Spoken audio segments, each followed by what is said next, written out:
शिबू सोरेन की तबीयत खराब है और दिल्ली में अस्पताल में वो इलाज के लिए भर्ती हैं और लगातार झारखंड से नेताओं और कार्यकर्ताओं के पहुंचने का सिलसिला जारी है। राज्यसभा सांसद महुआ मज्झी के साथ ही पूर्व मंत्री मिथिलेश ठाकुर, मंत्री दीपक बिरुआ समेत कई लोग पहुंचे झारखंड भवन में और कार्यकर्ताओं के पहुंचने का भी सिलसिला जारी है। तस्वीरें आप देख रहे हैं दिल्ली स्थित झारखंड भवन की है। लगातार कार्यकर्ता शिबू सोरेन की हालत जानने की कोशिश कर रहे हैं। झारखंड भवन में मुख्यमंत्री हेमंत सोरेन सभी कार्यकर्ताओं से मिले और उन्हें शिबू सोरेन के स्वास्थ्य की जानकारी दी। झारखंड के मुख्यमंत्री हेमंत सोरेन दिल्ली के झारखंड भवन पहुंचे। झारखंड भवन में सभी कार्यकर्ताओं से मुलाकात की। आपको बता दें कि सभी कार्यकर्ता दिल्ली गुरुजी का हालचाल जानने पहुंच रहे हैं, जिनसे मिलने और गुरुजी का हाल जानने के लिए, हाल बताने के लिए वहां हेमंत सोरेन भी झारखंड भवन पहुंचे और तमाम पहुंचे हुए लोगों से मुलाकात की। झारखंड के कृषि, पशुपालन और सहकारिता मंत्री शिल्पी नेहा तिर्की ने नेपाल हाउस स्थित विभागीय कार्यालयों का औचक आज निरीक्षण किया। औचक निरीक्षण की भनक लगते ही नेपाल हाउस के कार्यालयों में कर्मचारियों के बीच हड़कंप मच गया। मंत्री शिल्पी नेहा तिर्की ने कृषि, पशुपालन एवं सहकारिता विभाग के दफ्तरों में सभी कोषांग का निरीक्षण किया। इस दौरान कई कर्मचारी और अधिकारी अनुपस्थित थे। इन्हें शो कॉज किया जाएगा। मंत्री ने कर्मचारी और अधिकारियों को अपनी कार्य संस्कृति में सुधार लाने का भी निर्देश दिया। लगातार दूसरे दिन हजारीबाग में जिला प्रशासन ने मॉक ड्रिल कर अपनी तैयारियों का जायजा लिया।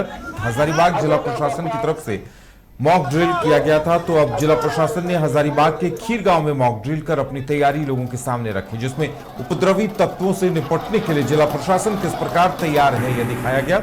हजारीबाग एसपी अंजनी अंजन और उपायुक्त शशि प्रकाश सिंह भी खुद मॉक ड्रिल में मौजूद रहे और मॉक ड्रिल के पश्चात मीडिया से बातचीत करते हुए कहा कि उपद्रवी तत्वों से निपटने के लिए प्रशासन पूरी तरह तैयार है और उपद्रवी तत्वों से कैसे निपटा जाएगा ये तैयारी हम लोगों को दिखा रहे हैं। उन्होंने लोगों से अपील की है कि लोग अफवाहों पर ध्यान ना दें और प्रशासन का सहयोग करें और पर्व और त्योहारों को शांतिपूर्ण तरीके से मनाएं। स्मार्ट सिटी रांची स्थित JUPMI बिल्डिंग में आज सावित्रीबाई फुले राष्ट्रीय महिला एवं बाल विकास संस्थान के क्षेत्रीय प्रशिक्षण केंद्र का शुभारंभ हुआ। इस ऐतिहासिक मौके पर केंद्रीय महिला एवं बाल विकास मंत्री अन्नपूर्णा देवी, केंद्रीय रक्षा राज्य मंत्री संजय सेठ, मंत्री सावित्री ठाकुर, विधायक नवीन जायसवाल समेत भारत सरकार और राज्य सरकार के कई वरिष्ठ अधिकारी मौजूद रहे। इस प्रशिक्षण केंद्र की स्थापना से झारखंड, बिहार, ओडिशा और पश्चिम बंगाल के महिला एवं बाल विकास विभाग से जुड़े अधिकारियों और कर्मचारियों को अत्याधुनिक प्रशिक्षण सुविधा मिलेगी। कार्यक्रम को संबोधित करते हुए केंद्रीय मंत्री अन्नपूर्णा देवी ने कहा कि यह प्रशिक्षण केंद्र नारी सशक्तिकरण की दिशा में एक मील का पत्थर साबित होगा। गुमला पुलिस ने वाहन चेकिंग के दौरान ट्रक से भारी मात्रा में बियर की बोतल बरामद की है, जिसे रुई लदे ट्रक में छुपाकर दूसरे राज्यों ले जाया जा रहा था।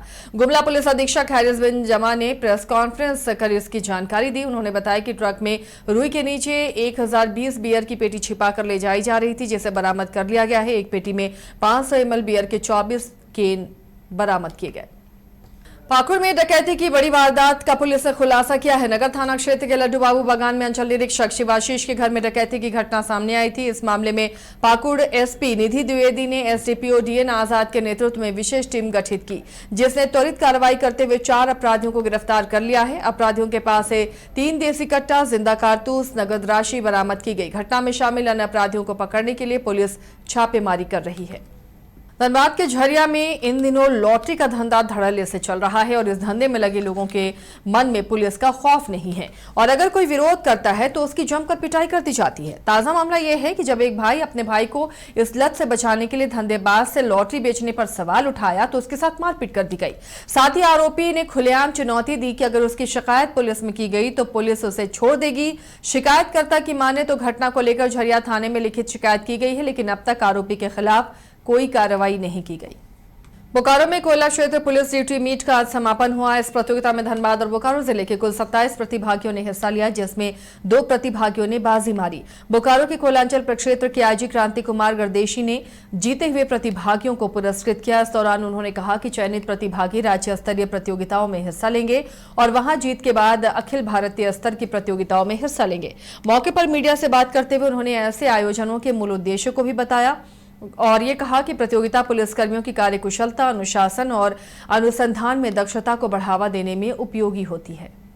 बोकारो स्टील प्रबंधन सेक्टर 12 में 161 आवासों को खाली करने और तोड़ने का नोटिस जारी किया है क्योंकि उन्हें क्षतिग्रस्त घोषित किया गया है। इसे लेकर आवास बचाओ संघर्ष समिति सेक्टर 12 ने बोकारो डीसी को ज्ञापन सौंपा है। उनका कहना है कि बोकारो स्टील प्रबंधन आवास को मरम्मत करने की बजाय उसे क्षतिग्रस्त बताकर तोड़ना चाह रहा है, जिसके कारण कई लोग बेघर हो जाएंगे। उन्होंने डीसी को ज्ञापन सौंपते हुए कार्रवाई की मांग करते हुए आवास बचाने की अपील की है, जिसके बाद मीडिया से बात करते हुए संघर्ष समिति के नेताओं ने कहा कि डीसी ने पॉजिटिव कार्रवाई का आश्वासन दिया है, जबकि डीसी ने कहा कि स्टील प्रबंधन से बात हो रही है, बैठक में इस पर चर्चा होगी, जिसके बाद कोई डिसीजन लिया जाएगा। राजधानी रांची में गोली चलने की खबर है और इसमें कांग्रेस नेता के भाई जख्मी हुए हैं। आपको बता दें, कांग्रेस प्रदेश उपाध्यक्ष कुमार रोशन के छोटे भाई हेमंत साहू पर अज्ञात हमलावरों ने गोली चलाई। उन्हें गंभीर हालत में पारस अस्पताल धुरवा ले जाया गया, जहां उन्हें 4 गोलियां लगने की पुष्टि हुई, लेकिन इलाज जल्द शुरू नहीं होने की वजह से पारस अस्पताल में परिजनों ने काफी हंगामा किया। परिजनों को लगातार धुरवा डीएसपी ने समझाने की कोशिश की। सिटी स्कैन मशीन खराब होने की वजह से उनके इलाज में देरी अस्पताल बता रहा है। अब पारस अस्पताल से इलाज के लिए उन्हें रिम्स भेजे जाने की तैयारी की जा रही है। झारखंड के कतरास कोयलांचल क्षेत्र में अवैध कोयले के कारोबार को लेकर शुक्रवार को बड़ा खुलासा हुआ। गिरिडीह सांसद चंद्रप्रकाश चौधरी ने कतरास की कुम्हारपट्टी और मुंडा पट्टी इलाकों का निरीक्षण करते हुए वहां संचालित अवैध कोयला खदानों पर छापेमारी की। इस दौरान उन्होंने हजारों की संख्या में कोयले से भरी बोरियां देखी, जिन्हें मौके पर ही खाली कर उनकी जांच की गई। सभी बोरियों में अवैध खनन से निकाला गया कोयला पाया गया। उन्होंने सभी एजेंसियों को जमकर फटकार लगाई और कहा कि सरकार के तमाम दावों के बावजूद कोल माफिया पूरे क्षेत्र में खुलेआम सक्रिय है। रामगढ़ उपायुक्त फैज अहमद मुमताज ने जिले में स्वास्थ्य के क्षेत्र में बड़ी पहल की है, जिसके तहत आकस्मिक परिस्थितियों में सीपीआर और फर्स्ट एड किट इस्तेमाल करने को लेकर अगले 1 साल में जिले की 25% आबादी को आपदा मित्र के रूप में तैयार करने का लक्ष्य निर्धारित किया है। इसी क्रम में शुक्रवार को टाउन हॉल रामगढ़ में उपायुक्त की तरफ से 4 जुलाई से 15 जुलाई तक आपदा मित्र के लिए प्रशिक्षण की शुरुआत की गई। मौके पर पुलिस अधीक्षक अजय कुमार, प्रभारी पदाधिकारी गोपनीय शाखा रविंद्र कुमार गुप्ता और तमाम अधिकारी मौजूद रहे।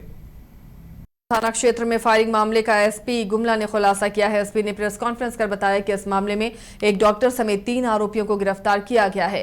खास बात यह है कि अपने ही भाई के साथ जमीन विवाद में डॉक्टर ने अपने लाइसेंसी रिवॉल्वर से फायरिंग की थी। पुलिस की माने तो फायरिंग की घटना में एक युवक घायल हुआ, जिसका इलाज चल रहा है।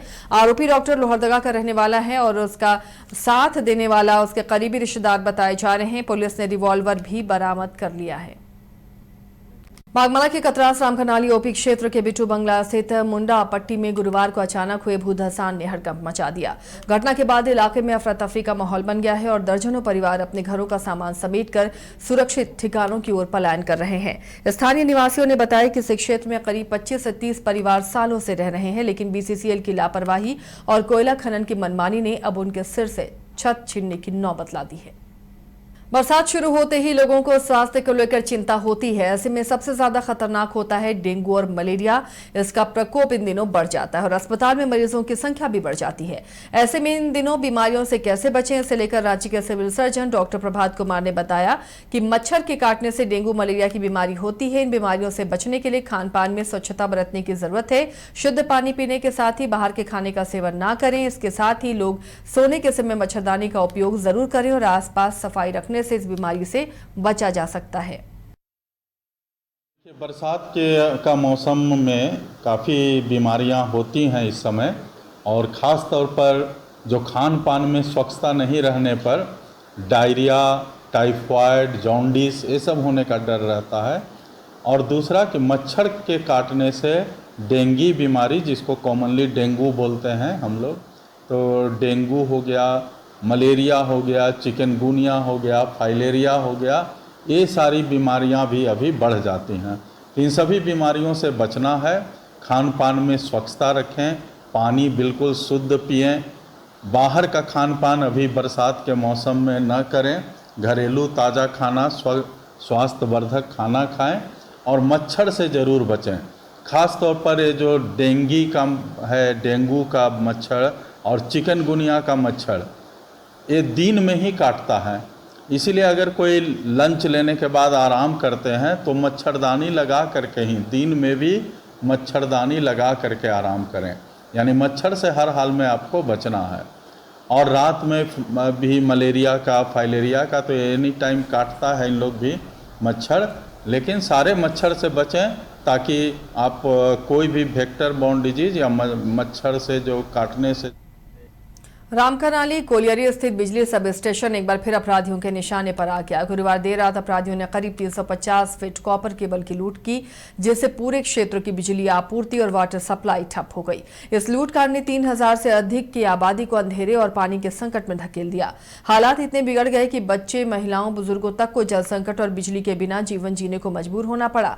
घटना की खबर फैलते ही रामकनाली और आसपास के दर्जनों कॉलोनियों के ग्रामीण सैकड़ों की संख्या में महिला पुरुषों के साथ थाने पहुंच गए और स्थानीय पुलिस और सीआईएसएफ पर लापरवाही का आरोप लगाते हुए थाने का घेराव कर डाला। सीआईएसएफ की तैनाती के बावजूद लगातार हो रही चोरी सुरक्षा व्यवस्था की पोल खोल रही है। घटना की सूचना मिलते ही गिरिडीह सांसद चंद्र प्रकाश चौधरी रामकनाली पहुंचे। उन्होंने मौके पर मौजूद अधिकारियों से घटना की पूरी जानकारी भी ली। सरिया बगोदर अनुमंडल क्षेत्र में मुहर्रम पर्व को लेकर अनुमंडलीय स्तरीय शांति समिति की बैठक आयोजित की गई। बैठक की अध्यक्षता अनुमंडल पदाधिकारी संतोष गुप्ता ने की। इस बैठक में सरिया बगोदर और बिरनी के प्रशासनिक अधिकारी और समाज के प्रबुद्ध जन शामिल हुए। बैठक में एसडीएम संतोष गुप्ता ने कहा कि मुहर्रम पर्व आपसी सौहार्द और शांति का प्रतीक है, इसे सौहार्दपूर्ण वातावरण में मनाया जाए। उन्होंने कहा कि समाज के सभी वर्गों की जिम्मेदारी है कि वे एक दूसरे के पर्व में भाग लेकर आपसी भाईचारे को और मजबूत करें। एसडीएम ने स्पष्ट किया कि पर्व के दौरान किसी भी तरह की दंगबाजी या अशांति फैलाने वालों पर प्रशासन की कड़ी नजर रहेगी और किसी भी कीमत पर कानून व्यवस्था से समझौता नहीं किया जाएगा। प्रशासन द्वारा शांति बनाए रखने के लिए सभी जरूरी इंतजाम किए जा रहे हैं। सिमडेगा के महिला थाना क्षेत्र में नाबालिग के साथ दुष्कर्म की घटना हुई है, जिसके बाद पुलिस ने आरोपी को गिरफ्तार कर लिया। एसपी सिमडेगा एमर्शी ने बताया कि महिला थाने में पीड़िता के पिता ने आकर जानकारी दी कि उनकी नाबालिग बच्ची की तबीयत खराब होने पर सदर अस्पताल जब उसे ले जाया गया तो पता चला कि वो गर्भवती है। जब उन्होंने अपनी बेटी से पूछताछ की तो उसने बताया कि मुफस्सिल थाने का रहने वाला सिप्रियन नामक व्यक्ति ने उसके साथ दुष्कर्म किया है। पीड़िता के पिता के बयान पर पुलिस ने पॉक्सो एक्ट का मामला दर्ज करते हुए एसपी को घटना की जानकारी दी। उसके बाद एसपी एमर्शी के निर्देश पर डीएसपी के नेतृत्व में टीम गठित करते हुए मामले का अनुसंधान किया गया। अनुसंधान के आधार पर पुलिस ने आरोपी को गिरफ्तार कर जेल भेज दिया है। दिनांक 3 जुलाई को पीड़िता के पिता ने थाने में आके केस दर्ज कराया कि उनकी नाबालिग बेटी के साथ किसी ने गलत हरकत की है, जिसकी वजह से वो गर्भवती भी हो गई थी। तो पूछताछ के क्रम में सिप्रियन टोपो उम्र 24 वर्ष थाना मुफस्सिल की बात आई सामने। तो उस संबंध में महिला थाना में कांड संख्या 20/25 दिनांक 3 जुलाई को संगत धाराओं में केस दर्ज किया गया।